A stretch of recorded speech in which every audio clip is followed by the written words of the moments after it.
Hey guys, it's Matt from Project Premium Harvest. Hope you're all doing well. Today's video, we're going to be going over the Roundhill weekly distributions, YieldMax weekly distributions, and then the Group C funds for the trading week of October 14th through the 18th. Let's get started.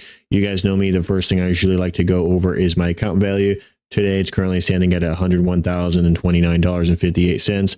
That's really all I'm going to talk about there. All right, guys, this is the weekly distributions for Roundhill. For xdte, we have 21 cents distribution. qdte is about a 31, almost 32 cent distribution. And then for rdte, the new Roundhill weekly pair for the small caps, it's about 30 cents a share. All right, moving on to YieldMax. All right, guys, we're going to be going over the YieldMax weekly pairs now. For ymax, we had 17 cents a share. For ymag, it was about 22 cents a share. And then now we're going to go into the Group C funds for the monthly pairs for YieldMax. So the first one we have on our list is Coney at $1.10, Fiat at $1.45, MSFO 50 cents, amdy 92 cents, nfly 79 cents, abny 80 cents, PayPal at $1.10, and then YieldT at about 82 cents. All right, guys, now that we looked at the different distribution numbers, let's actually do a little bit of analysis to see which of these funds we would invest in. Personally, there's 3 funds I would invest in currently, but then there are some indicators I'm looking at to either say yes or no to these specific YieldMax funds. So the 3 I'm really looking at are amdy, PPY or PYPY, and then YieldT. YieldT is an interesting beast, but I'll get to that in a minute. But for the first one, amdy. So if you look at the year to date, this thing has basically lost 40% of its value. And this is something I'm trying to avoid with my account. Currently, I already have a red herring in my investment group, and that's Tesla. And I haven't told you guys yet, but I'm pretty much not going to reinvest any of the premiums back into tsly. And I'm going to just invest in the core foundational holdings from now on, because I don't want to continue losing money from it. But basically, same kind of thing is happening with amdy, right? In the last year, it's lost about 40%, but that distribution of 92 cents is pretty good, right? So it's kind of like that little carrot that kind of keeps bringing you back to these specific funds. So looking at this, just quick, 2-minute analysis, would not invest in. All right, now time for PayPal, right? So PayPal, on the other hand, I was actually surprised. Is one that really wasn't on my radar, but now that I'm looking at these numbers, since inception, which basically November of last year, it's only lost 4.2%, right? And has been paying substantial dividends, especially like this month.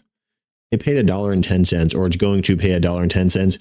So basically, the NAV, or some would say the capital depletion, isn't as high as other YieldMax ETFs, and the premium is pretty good. This is definitely something I'm looking into investing for the next round.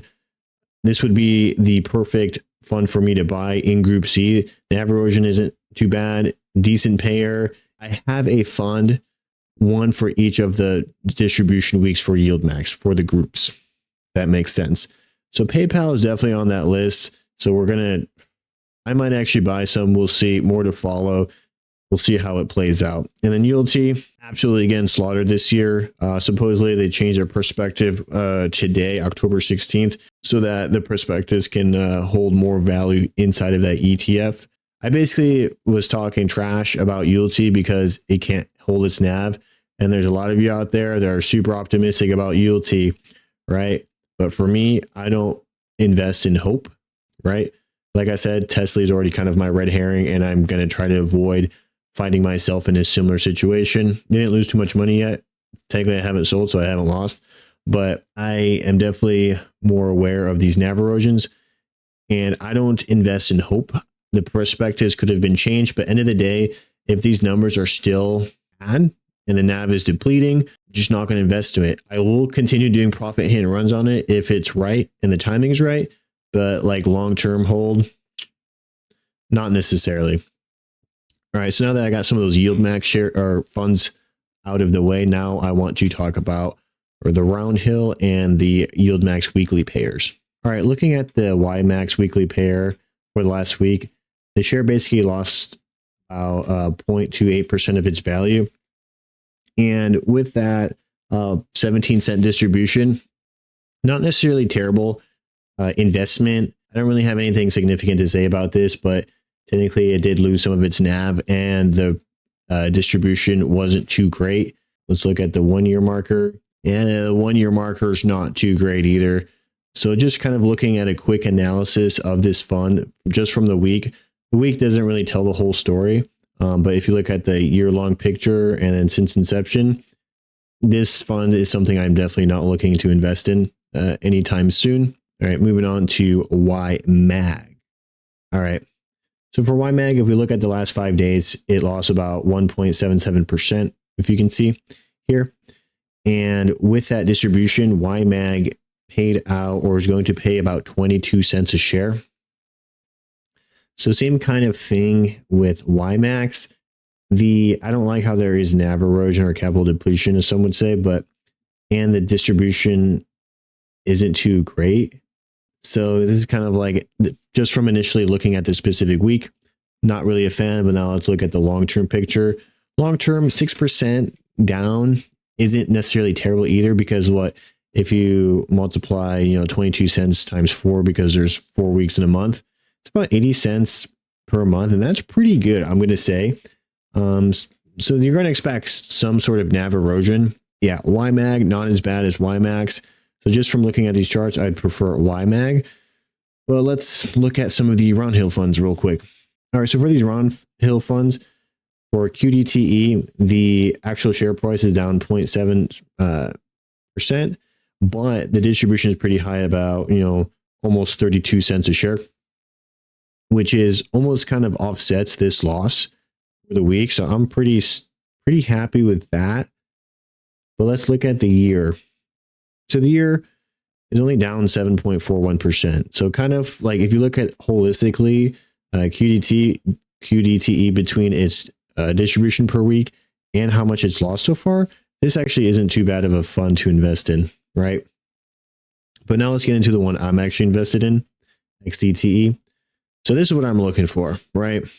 NAV erosion, almost non-existent, right? In the past week, the share price is actually up 0.15%. And then if you look at long-term, it is also up 1.34%. And it pays out roughly on average between 20 to 24 cents a share. So this is exactly what I'm looking for. NAV is staying relatively neutral, stagnant, right where we want it to be. And there's a distribution coming in. So this is like the prime example of what you should be investing in, or at least personally what I want to invest in and what I'm looking for. But yeah, that's just kind of a quick little summary. You guys know me, and I'm a big believer in these charts. So this is a chart I came up with and I modified since the last week. Is I kind of cleaned it up and put all of the distributions into one specific bar graph. I definitely think it looks a little bit cleaner and it just makes more sense, right? So basically, what this chart is showing is a total payout for a particular week. The weeks of September 6th and September 13th, they're a little bit higher because I also incorporated both the JEPI, JEPQ distributions along with xdte, but then everything in between, like the $7.44, $7.07, this is all just xdte. And then this little spike on October 4th is also the JEPI, JEPQ, xdte distribution, right? So you guys can slightly see that there is a upward trend with xdte, which is a good thing because I've been reinvesting my xdte into itself.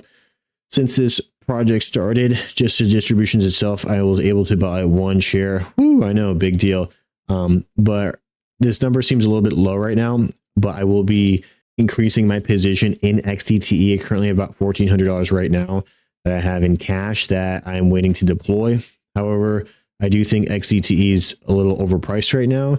And with the election coming up, we don't know how the markets are going to perform. And I definitely think might be a little bit of a dip. There might be a little bit of a dip sometime coming up. And that's why I'm going to swoop in and buy, $1,400, $1,500 worth of xdte. And then I made another graph that tracks the individual performance because I like the top graph, which is like a clean total look. But then I also like to track the individual performance of these stocks, right? And these ETFs. And so this is kind of what I came up with. Still definitely working out the look of it. But I definitely like this.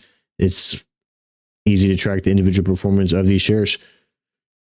But yeah, guys, that pretty much wraps up the video. We talked about a couple of different things, the different distributions. We did a quick little analysis of the weekly pairs and the Group C YieldMax funds. And yeah, and then we're also looking at my actual xdte position. So that being said, guys, I hope you guys enjoy your journey. Have fun out there and wish you guys the best. Talk to you soon.